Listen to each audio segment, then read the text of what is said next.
Julie Andrews has had a remarkable career in the entertainment industry. Is known for her iconic roles in Mary Poppins, The Sound of Music, and The Princess Diaries. However, despite her fame and outstanding legacy, she faced a devastating loss that left an irreplaceable void in her heart at the age of 90. She opened up about her battle with depression, shedding light on a challenging period in her life. In a recent interview with AARP, the magazine, out details of losing her singing voice after a routine procedure. In 1997, while performing in a Broadway production, Andrews noticed a persistent issue with her voice and sought medical advice. She underwent surgery to remove non-cancerous nodules on her vocal cords, but woke up to the devastating news that her famous 4-octave soprano voice was irreparably damaged. The operation, which was meant to be routine, had a profound and unforeseen impact on her life and career.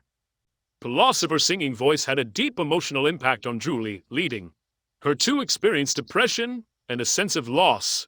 Singing had been an integral part of her life, providing not only a career, but also a source of joy and self-expression. Despite her efforts, including filing a medical malpractice lawsuit against the hospital, the damage to her voice could not be undone. Julie Andrews found herself unable to restore her singing ability due to a rare muscular striation on her vocal cords, leading her to seek hope in an unexpected opportunity. Around the same time, she and her daughter Emma were approached with the idea of writing children's books to open a new chapter in her life, providing her with a creative outlet and a sense of purpose. Grateful for the chance to reinvent herself and embrace a new career in her mid-60s, Julie described how writing with her daughter became a source of joy, impacting both children and musicians. Despite the loss of her singing ability, Julie Andrews expressed gratitude for the opportunities to continue inspiring others through her work, finding light and purpose, even in the face of profound loss. Julie Andrews, famously known as Julie Andrews, was born in Walton-on-Thames, Surrey, England. Her mother, Barbara Ward Wells, married Edward Charles Ted Wells, a teacher specializing in metalwork and woodwork, in 1932. Julie's biological father was not Ted Wells, as she was conceived as the result of an affair her mother had with a family friend, a deeply personal detail she learned in 1950 when her mother revealed it to her. During World War II, Julie's parents separated. Their marriage eventually ended in divorce, with both of them remarrying soon after.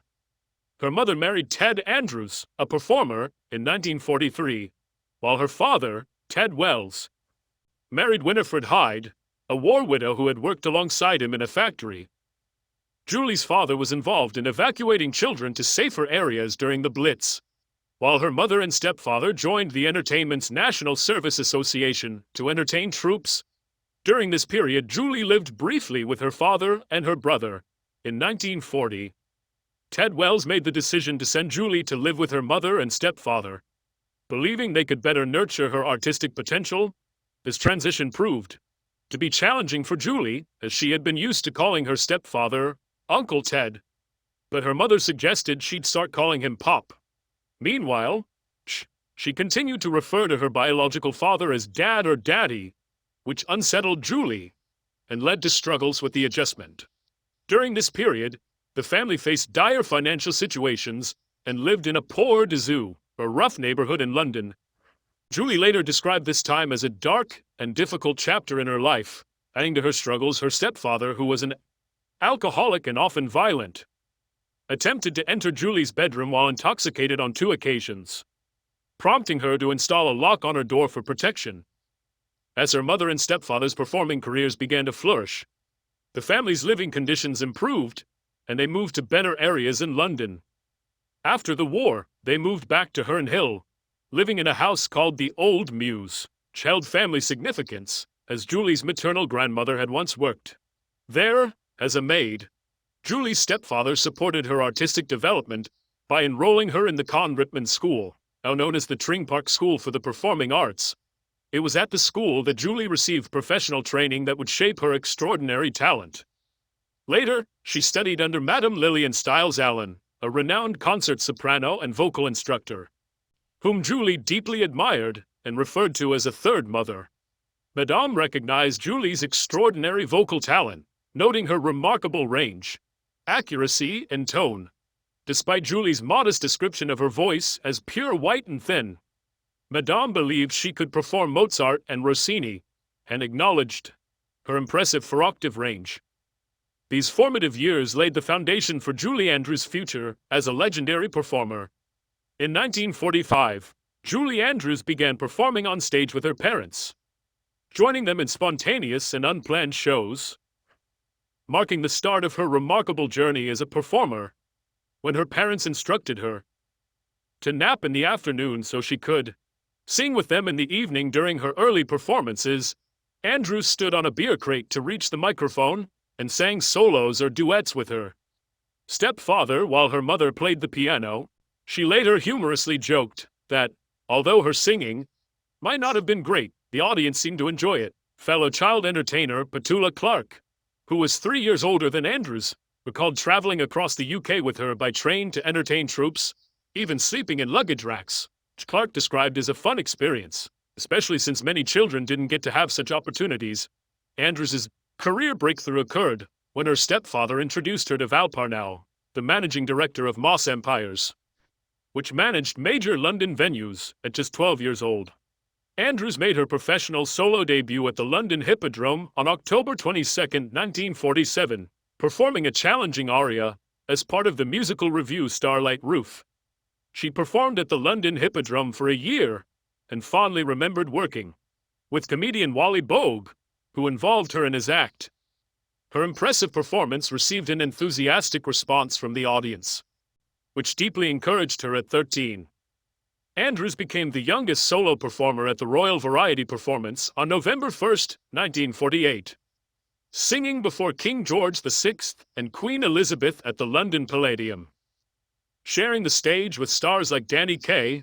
Following this, she appeared on radio and television, joining shows like Up the Pole and Educating Archie. She also acted in West End productions including Aladdin and Humpty Dumpty, and starred as Cinderella in pantomimes. In 1952, Andrews voiced Princess Za in an English-dubbed animated film, The Singing Princess. Marking her first film role at 19, Andrews made her Broadway debut in The Boyfriend, receiving praise for her performance despite her inexperience. This led to roles in My Fair Lady and the TV musical Cinderella, both of which were major successes and showcased her remarkable talent. These early years laid the foundation for Andrews' illustrious career. But this was just the beginning of her fame. In 1963, Julie Andrews took on the leading role in Disney's musical movie, Mary Poppins, a decision that shaped her career forever. Walt Disney himself offered her the role after seeing her captivating performance in the Broadway show Camelot. Initially, Julie turned down the role because she was pregnant and planned to return to London to have her baby. However, Disney was determined and told her, "We'll wait for you," after her daughter was born. P.L. Travers, the author of the Mary Poppins books, personally called her and humorously remarked, "You're much too pretty for the part." Disney ensured that Julie and her family were comfortable during production by renting them a house in TCA Lake, Los Angeles. Julie threw herself into the role, relying on her instincts to shape the character. She gave Mary Poppins distinct walk and stance that reflected her prim and proper personality, despite the magic on screen. Filming was no easy feat, as Julie described the process as physically demanding and full of technical challenges. However, she considered it an incredible introduction to the world of film. Her hard work paid off in spectacular fashion when Mary Poppins was released, becoming a record-breaking success and the most popular film in Disney's history at that time. Critics were in awe of Julie Andrews' performance, with Variety calling it a signal triumph. The movie received 13 Academy Award nominations and won 5, including Best Actress for Andrews. In addition to the Oscar, she won a Golden Globe for her role and a Grammy for the film's soundtrack. During her Golden Globe acceptance speech, Julie cheekily thanked Jack Warner, the producer who had famously passed her over for the role of Eliza Doolittle in My Fair Lady. Her heartfelt and clever remark earned applause and cemented her place as a Hollywood sweetheart. Her next big project was the 1964 comedy drama, The Americanization of Emily, where she starred alongside James Garner. She deliberately chose the role to avoid being typecast as a nanny. Critics praised her performance, with the New York Times describing her as irresistible. Andrews later called it one of her favorite films, a sentiment shared by Garner. In 1965, Andrews starred in The Sound of Music, another career-defining role. Initially, she thought the story was overly sentimental, but her opinion changed during rehearsals. Filming in Salzburg, Austria was challenging due to unpredictable weather, but Andrews was enchanted by the setting and used the music to bring Maria's character to life. The movie became the highest-grossing film of its year, with critics highlighting Andrews' radiant performance. For her role as Maria von Trapp, she earned another Golden Globe and an Academy Award nomination. Beyond movies, Andrews appeared on television, winning an Emmy for The Julie Andrews Show. She continued her streak of successful films with Hawaii and Thoroughly Modern Millie. Despite challenges, Andrews' charm, talent, and dedication made her one of the most beloved stars of her generation, inspiring audiences worldwide with her performances. Julie Andrews experienced an unexpected setback during the filming of Star, a biographical film about Gertrude Lawrence and Darling Lily, where she starred alongside Rock Hudson under the direction of her husband Blake Edwards. During the filming, Julie struggled with self-doubt and carefully analyzed every aspect of her character. The film's elaborate musical sequences were physically and mentally exhausting, and choreographer Michael Kidd worked closely with her to perfect them. At the same time, she was going through a difficult divorce from her first husband, Tony Walton. Unfortunately, Star did not impress critics, and Darling Lily faced commercial struggles. Despite the criticism, Andrews was nominated for a Golden Globe Award for Best Actress in a Comedy or Musical. Looking back, she considered the friendships she built with Kidd and director Robert Wise as the best part of the experience. 2 years before production began in 1968, Edwards shared his vision for Darling Lily with Andrews. She recorded songs for the film in advance, working with legendary composers Henry Mancini and Johnny Mercer. While the movie failed commercially, Andrews believed the studio's marketing and post-production issues contributed to its struggles. However, she received high praise for her performance, the New York Times calling her a perfect centerpiece and highlighting her talent for comedy and singing. In the 1970s, Julie Andrews expanded her presence on television, teaming up with Harry Belafonte for an NBC special in 1969 and making television appearances, including Julie and Carol at Lincoln Center with Carol Burnett and her own variety show, The Julie Andrews Hour, which won 7 Emmy Awards before being canceled after 1 season. Throughout the 1970s, she starred in several TV specials and guest appearances, including The Muppet Show. Her film career saw success in The Tamarind Seed and 10, and in the 1980s, she took on bold roles, starring in S.O.B. and Victor Victoria, the latter earning her a Golden Globe and an Oscar nomination. In 1997, a failed vocal surgery cost Julie Andrews her singing voice, making her reluctant to sing on camera for years. Despite this, she remained active in the entertainment industry, voicing Polynesia, the parrot, in a London stage production of Dr. Dolittle. Julie Andrews recorded over 700 phrases that were programmed into the animatronic bird, even making it sing during Talk to the Animals the following year. She reunited with James Garner for the CBS TV movie One Special Night, which aired in November 1999. In 2000, Andrews received one of Britain's highest honors, being named a Dame Commander of the Order of the British Empire for her contributions to the arts. Queen Elizabeth II presented the award to her at Buckingham Palace. She was ranked 59th on the BBC's list of the 100 Greatest Britons, as voted by the public in 2001. Andrews was honored at the Kennedy Center and reunited with her Sound of Music co-star Christopher Plummer in a live TV performance of On Golden Pond the same year. She made a triumphant return to Disney in The Princess Diaries, playing Queen Clarice Rinaldi. This was her first Disney role since Mary Poppins in 1964. She reprised the role in The Princess Diaries 2, Royal Engagement. In this sequel, Andrews sang on film for the first time since her vocal surgery, performing Your Crowning Glory in a carefully tailored vocal range.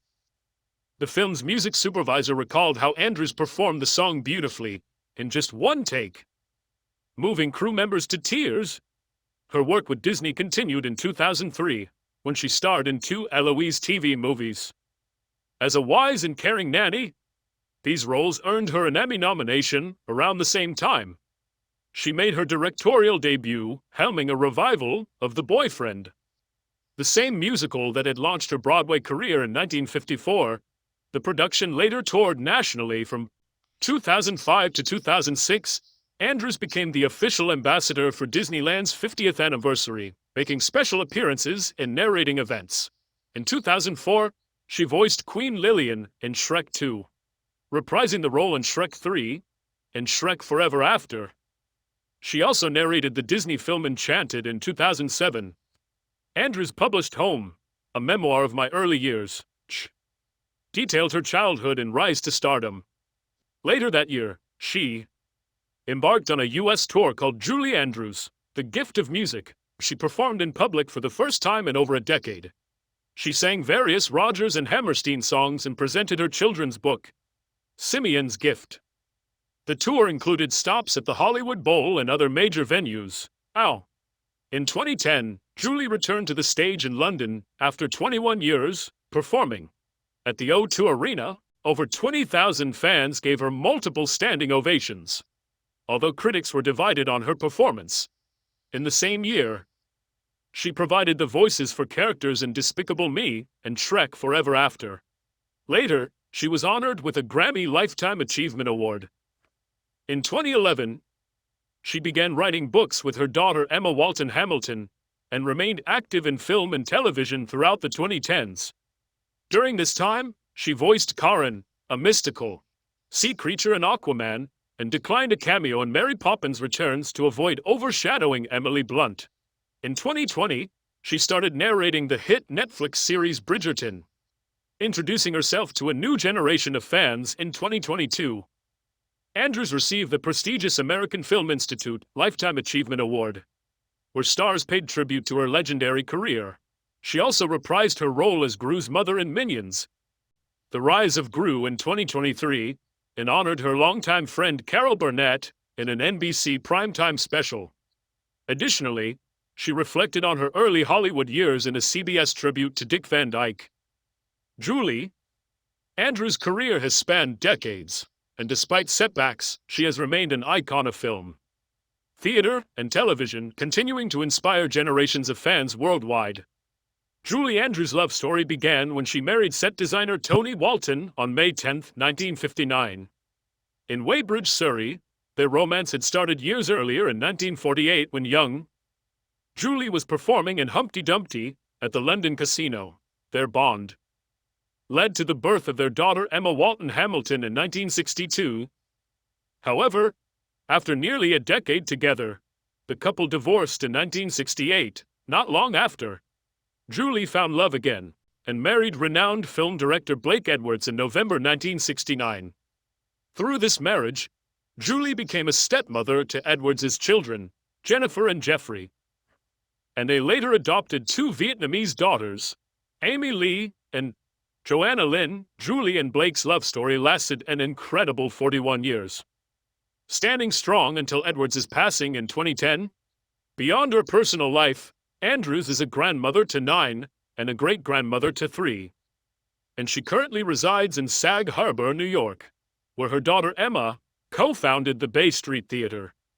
Continuing the family's passion for the arts, Andrews was once called Britain's youngest prima donna for her exceptional voice, which naturally deepened over time. Julie Andrews experienced a loss of some of her high notes, but her middle range became warmer and richer. She made a conscious decision to avoid sad songs, as she feared the emotion might overwhelm her voice, and she preferred bright and uplifting music instead. Her voice has earned her a legendary status in musical history, receiving praise for its clarity and emotional depth.